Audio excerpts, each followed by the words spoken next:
From the Fans Talk Wrestling family at fanstalkwrestling.com and in collaboration with TNAMecca.com, this is Fans Talk TNA.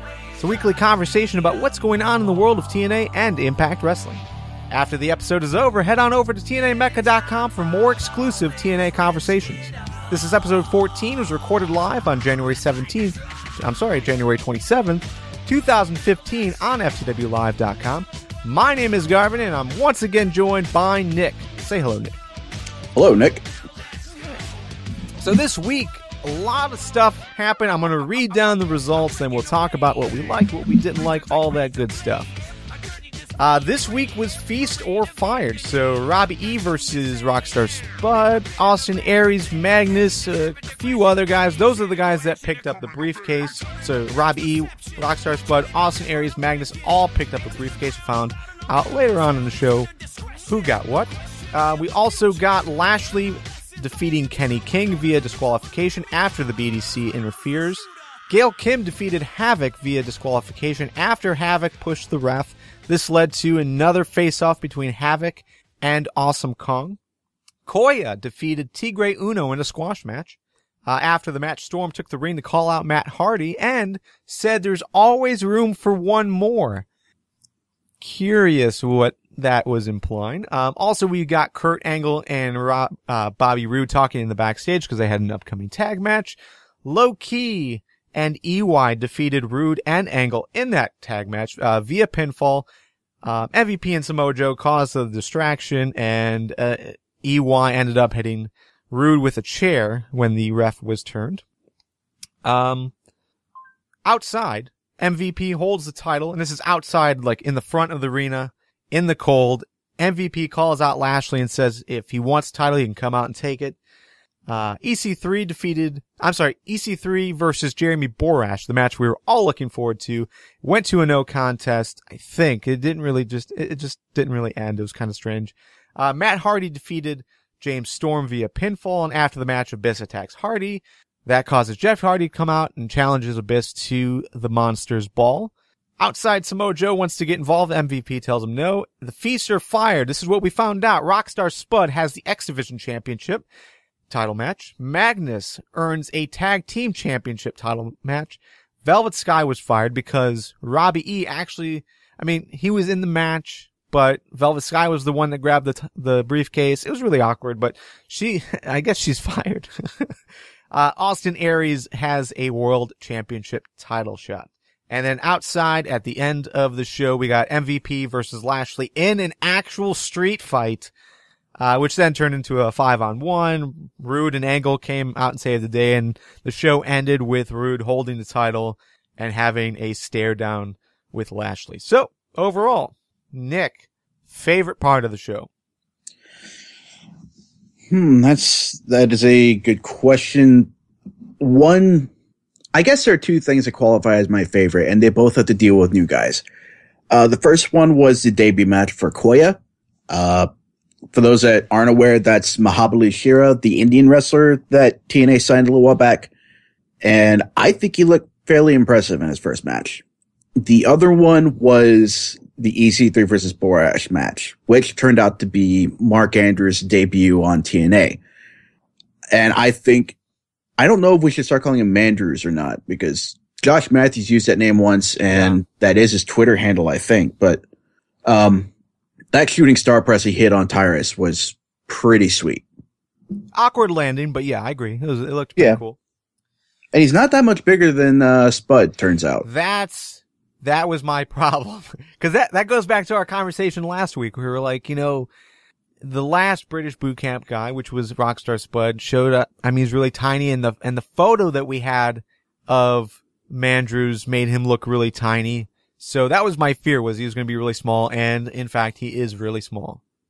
Yeah, he's a little bit bigger than Spud, but yeah, you could see all three of them standing in the ring together, and Borash was clearly the tallest one, which is a little bit of a problem. Yes. However, though, I mean, there still are some cool opportunities. I mean, this week we did see Rockstar Spud get into some wrestling, with the Feast or Fired match. So, and then them two standing side by side. Yeah, they're both small. They're both tiny, but they're both fast. They both can do the flippy moves. I could totally see them in the tag team division, and I'm excited about that opportunity. Mm-hmm.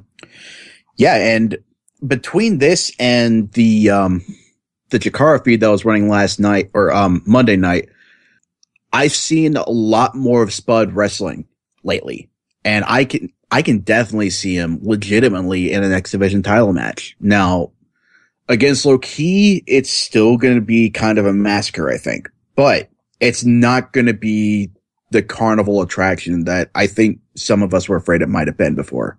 Right. It's not going to be a crazy Steve match, is what I'm saying. All right. So should point out, last week we talked about the ringside review that was on TNA Mecca. We're going to talk about that again today, but, definitely wanted to credit the author, Mr. TNA. Forgot that last week somehow, but Mr. TNA's ringside review, he lists his, favorite moment, least favorite moment, MVP of the night, and overall grade. His favorite moment this week was the literal street fight that ended the show.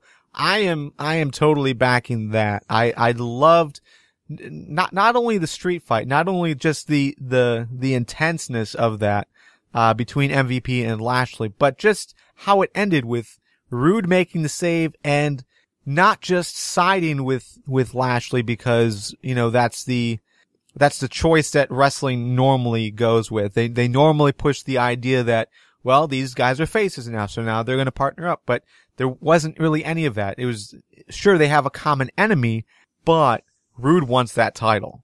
Mm-hmm. So that seemed to be the main focal point. I'm really, really interested to see how that moves forward.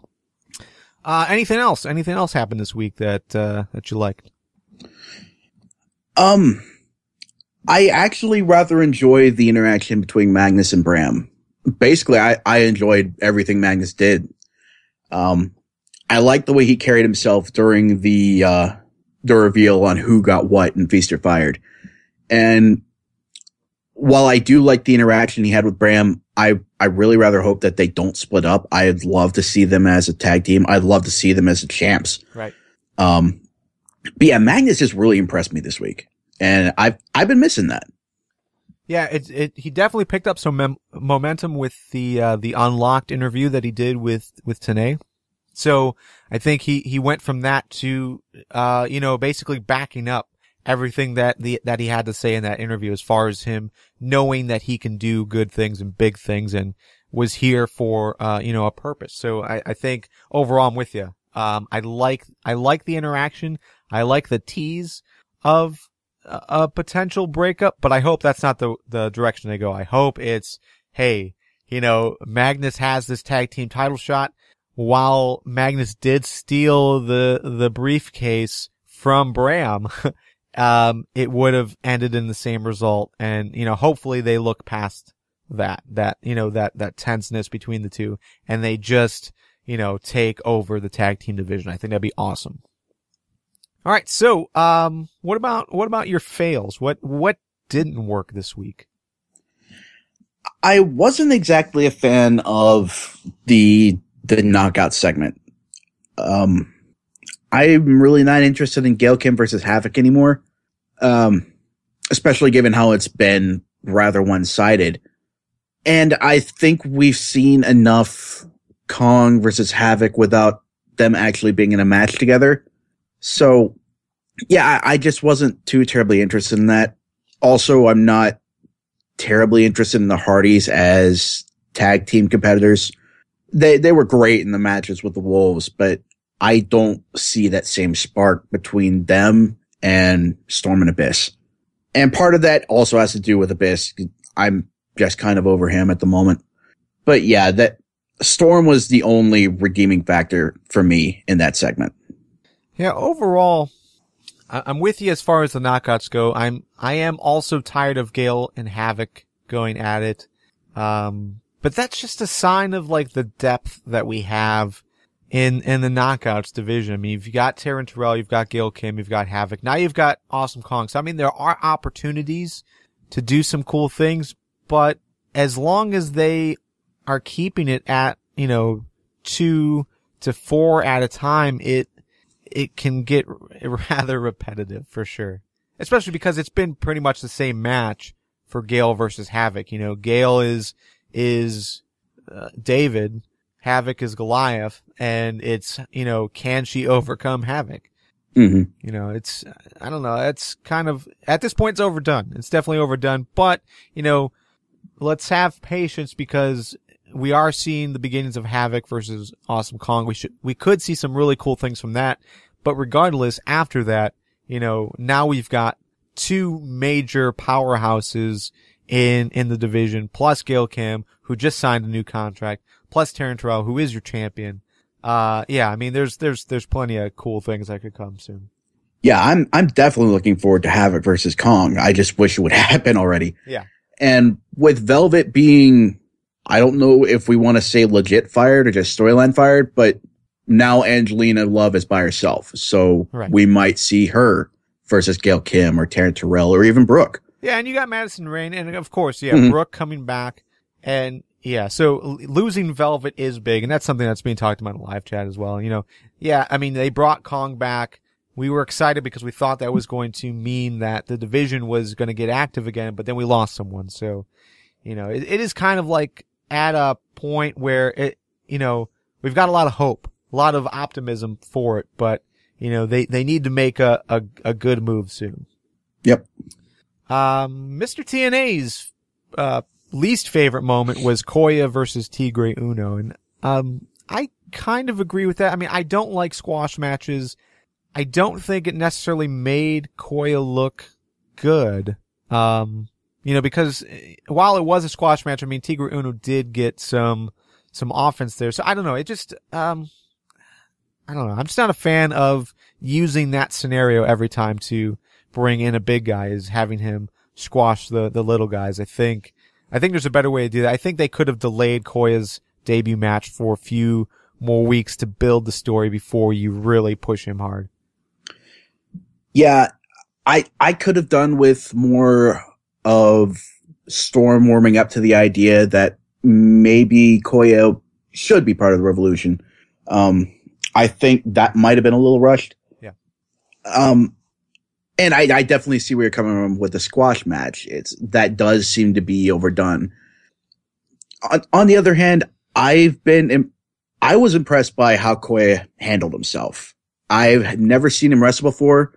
I know India has a very, vibrant, very strong wrestling tradition. Sure. They've got entire villages dedicated to training Olympic wrestlers. Right. So, and I think he conducted himself well in this match, just how he reacted to getting, stung by Tigre Uno's attacks. And I think he conducted himself like a wrestler that's far more experienced in that regard. So I think it's looking very promising. It's just, you are absolutely right. Just the manner in which he debuted could have been a little bit fresher, a little more original. Yeah. So, real quick, while we're talking about the Revolution, James Storm in that post-match speech, he basically called out Matt Hardy, saying, while Matt Hardy has been able to defeat all of his demons as far as drugs and alcohol and all that stuff, but he can't defeat the demon that is James Storm, because with the Revolution, there's always room for one more. Quick predictions on what you think he means by that. Is this another thing where they're just trying to get Hardy, either Matt or Jeff Hardy, to join the Revolution, kind of like what they did with the Wolves?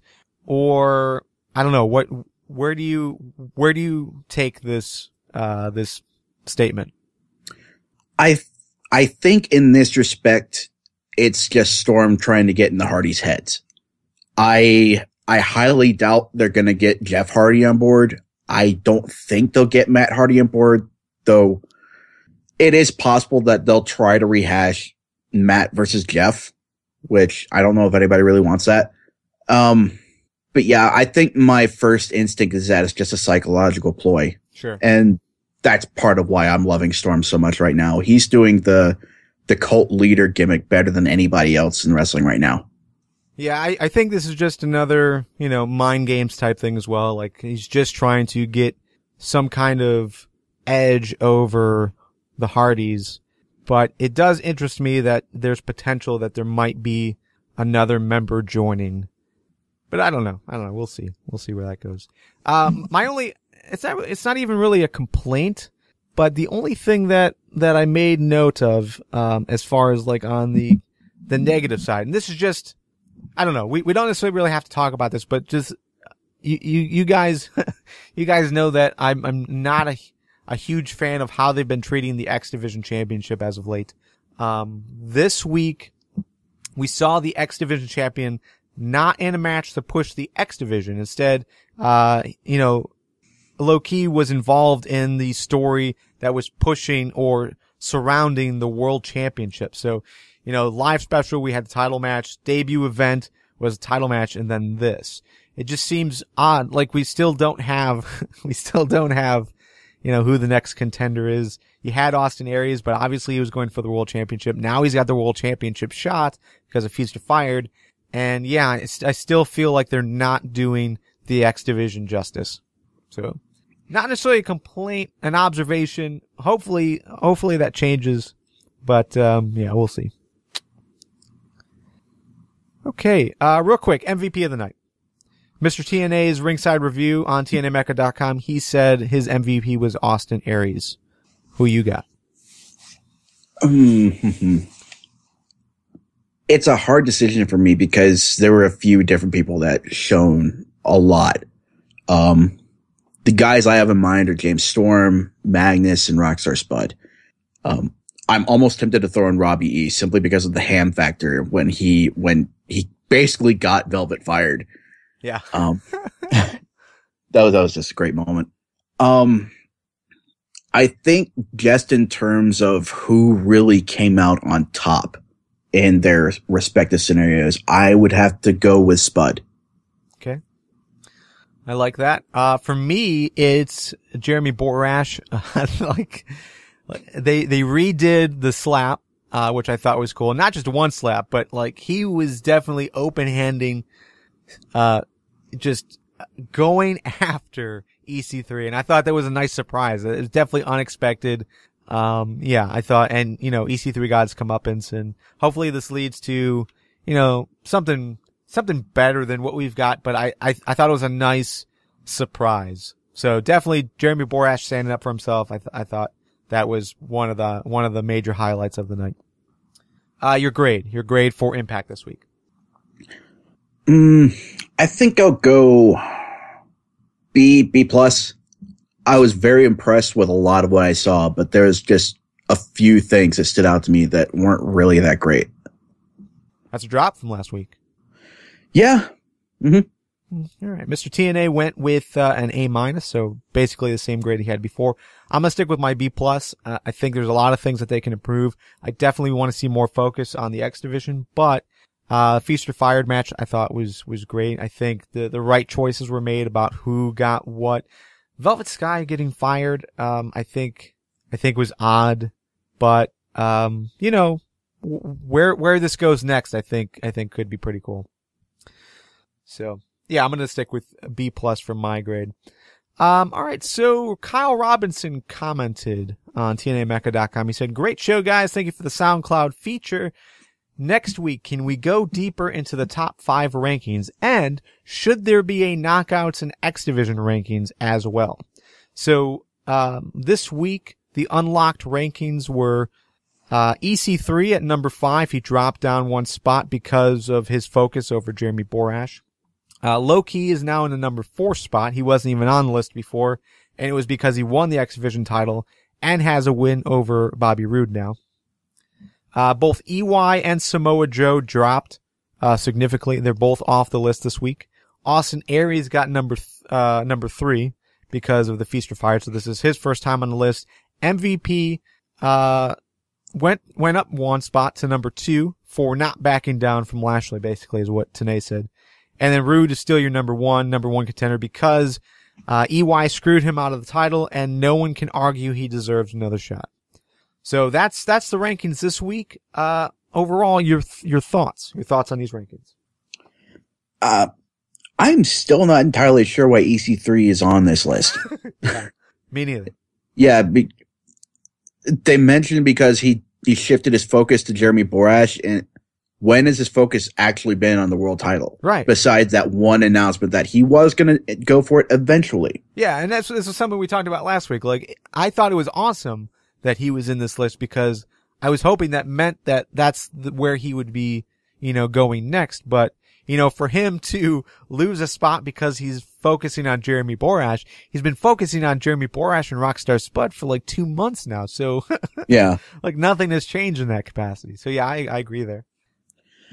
And I'm a little perplexed as to why Low-Key's on the list. Like, yeah, he did beat Rude, and yeah, he's a champion now, but shouldn't that be precisely why he shouldn't be on this list? Because he is X Division champion? Right. That's where I stand. I don't want Low-Key on this list. EY and Samoa Joe didn't have to be removed. Low-Key does not belong here. Your X Division champion needs to focus on the X Division. I don't understand why that is a concept that TNA does not get. And this has been like an argument point that we've had in the comments on TNA Mecca. Like, half of people are like, well, the X Division, yeah, the champion should be proud of being the X Division champion. Yeah, there should be focusing on the overall X Division, but the overall goal is the world title. So, it does make sense that that's where he would want to go. I don't argue that. I mean, obviously the world title is that's the main focus of most wrestlers. But, you're the X Division champion. Get out of the world title race. Come on. Yeah. I just don't get that argument. Everybody's aiming for the world title anyway. While that's true to an extent, if you've got a title, you're not in another title race. Like, there hasn't been a storyline where somebody is legitimately holding 2 different titles or even has a chance of holding 2 different titles. Well, not to bring up WWF, but there was that Ultimate Warrior versus Hulk Hogan storyline. How long has it been since then? It's been 30 years, but still, I'm just saying, that it has happened before. Yeah, it certainly happened, and it certainly happened in TNA as well. It's just it happens too often in TNA where the X Division champion is, well, specifically Austin Aries will hold the title just so he can get a shot at the world title. Okay, yeah, because of option C, but this is January. Sure. Sure. So, yeah, I just don't see the argument there that Low-Key has any place here. And I guess they really need to clarify what the power ranking is for. 'Cause they've gone on record saying that it's only going to be for world title contention. So to me, it should be for people that are actively contending for the world title, like Bobby Roode, like MVP, now Austin Aries. Angle said he wants that title again. So he should absolutely be on this list instead of EC3, in my opinion.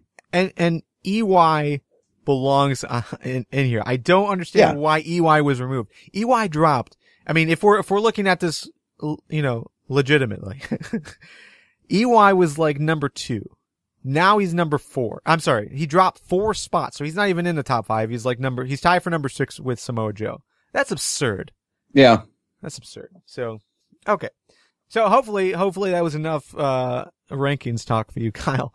As far as the knockouts and X Division rankings go, I'm for it. I think that it makes sense, but again, it depends on one, the knockouts having more credible, challengers. I mean, we've got Gale. I suppose they could do it, but I just don't see where it makes sense yet because we don't know what's happening with Awesome Kong and Havoc. But then again, you've got Gale, Brooke and Angelina Love. Feel like I'm missing someone. Madison Rain. So yeah, I mean, everybody forgets Madison Rain. There are enough, names there to make rankings, but, I feel like right now is not a good time because we want to see what happens with Havoc and Awesome Kong first. I feel like, a rankings would get in the way of that. So. Yeah, I don't, there are technically enough bodies in the Knockouts division to have this sort of ranking, but I just don't think it's merited yet. Either they need more women in that division or they need to start utilizing the ones they have a little more effectively as far as who's pursuing the title. And the same for the X division is we don't even know who's contending for that title because a lot of the guys that would typically contend for it are doing something else. You got Kenny King and the Beatdown Clan, sure. Low-Key. While he is the champ, he's also focused on the Beatdown Clan. Sonata and Manic are focused on whatever the Revolution's doing. So that leaves Crazy Steve and Tigre Uno. Well, Rockstar Spud gets the #1 spot. Yeah, that's true. Yeah, I almost forgot about that. Yeah. So that's 4 people technically that have and that could or actually do have any interest in the title right now. I'm all for the X division having a ranking system. Just like and Mark Andrews. Yeah, I think for sure I would love this. Even if Low-Key isn't focusing on it, at least we still get, for us who want to see the X division highlighted every week, I think this would give us that opportunity. And really, one thing that we're not taking advantage of is matches that happen on Explosion. I think if they tied Explosion into this, an X division ranking system definitely makes a whole lot of sense. Sure. So overall, I'm for it because I want to see the X division given more TV time. But I think you kind of have to be creative based on the storyline decisions they're making right now with Low-Key. Yeah, and now that I think about it, now that you mention it, having that sort of power ranking could absolutely, not only focus more attention on the division itself, but define that division a little more clearly.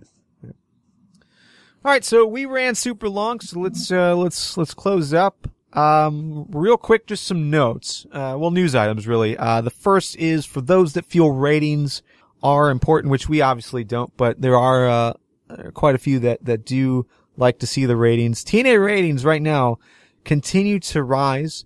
This week they got close to 600,000 viewers, which is fantastic considering that the network they're on was so small, considering a lot of people can't find it, for whatever reason. Well, mostly because we, a lot of us don't have that channel, and also the time slot, that Friday night time slot is just not great. But overall, they got close to 600,000. And just comparing that to what they were getting in Spike in the last few months, Spike was averaging between 700K and 900K. So, they are definitely doing much better than any of us could have predicted. And it's also being rumored that other Discovery Network channels might be re-airing Impacts. Yeah. And of course, this isn't just the live show. It's also counting, the replays, on Friday nights. It's also counting. I think that there is another replay at some point, I think. I don't know. I imagine so. Yeah. I think there was a third part that it was counting as well. So yeah, overall, these are great numbers. If you're into the ratings game, I really could care less, but I think that is positive news. Also, TNA will be returning to Orlando for tapings in February, March, and April. So, they're done in New York. It's kind of sad news, but, overall, I guess we'll see, we'll see how things go. I think Orlando was terrible, but maybe they learned their lessons or, maybe part of that had to do with Spike. Spike really wasn't that positive of a reinforcement. So maybe they can do things different. To really make the Impact Zone in Orlando look a lot better or feel a lot better. But a lot of tapings are happening. So February, March, and April, I think they're going to be taping at least 5 or 6 days each month, which is going to equal out to pretty much every single one night only, pay-per-view for 2015. And most likely it's going to lead us into the summer for Impact shows. So, all right. Talk TNA champion. Lashley retained this week by defeating Kenny King by DQ. So your fans talk TNA champion. Lashley is still your champion. So that is pretty cool. And yeah, I think that is it for everything, this week in TNA. Just a quick preview. This is your preview show on TNAMecca.com. Jeff Hardy versus Abyss in your Monsters Ball. That's most likely going to be your main event match. You've also got Taryn Terrell versus Madison Rayne versus Gail Kim for the Knockouts Championship. And then there's going to have to be some kind of update on the World Heavyweight Championship title race. So did Rude give Lashley back the title? Will MVP challenge Lashley for the title? Will Rude challenge MVP for the title, or will Austin Aries cash in? I mean, a lot of questions that need answered, and we'll find out this week in TNA. Nick, your final thoughts. Can't wait to see Mark Andrews' actual debut match. That should be pretty fun. I'm with you. I have no final thoughts. Again, we talked a lot this episode. Yes. All right, so that's the show. We'll be reading and responding to your comments all day on TNAMecca.com, so let's continue the conversation over there. Also, check out fanstalkwrestling.com for more information about us and how to get involved in the future. Definitely click the Support Us link at the top of fanstalkwrestling.com if you like the show and you want to see some more content from us. Definitely get involved in that capacity as well. For Nick, this is Garvin saying goodbye. We'll see you again next Thursday on TNAMecca.com. See you guys.